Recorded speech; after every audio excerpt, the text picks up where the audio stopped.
இலங்கையின் நுவரெலியாவில் உள்ள இந்த அழகான கோயில்தான் இராமாயணத்தில் சீதா தேவியை இராவணன் சிறை வைத்த அசோக வனம் என்று அழைக்கப்படுகிறது. இங்கே உள்ள மிகப்பெரிய மர்மம் என்னவென்றால், இந்த கோயிலை சுற்றியுள்ள மண், சாயில் மற்றும் கருப்பு நிறத்தில் எரிந்து போன சாம்பல் போல இருக்கிறது. ஆனால் இங்கிருந்து சிறிது தூரம் தள்ளி பார்த்தால் அங்கே மண் இயல்பான சிவப்பு நிறத்தில் இருக்கிறது. அனுமன் இலங்கையை எரித்தபோது இந்த இடம் மட்டும் தீயில் கருகியதற்கான சாட்சி இது என்று பக்தர்கள் நம்புகிறார்கள். இந்த ஆற்றங்கரையோரம் உள்ள பாறைகளில் அனுமன் தன் விஸ்வரூப வடிவத்தில் நின்றபோது பதிந்த ஆழமான ராட்சத காலடி தடங்களை இன்றும் நாம் பார்க்க முடியும்.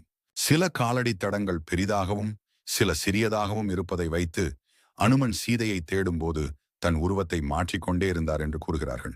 சீதாதேவி தனது சோகத்தை தணிக்க கண்ணீர் விட்டு அழுத இடமும் தினமும் நீராடிய இடமும் இந்த ஓடைதான்.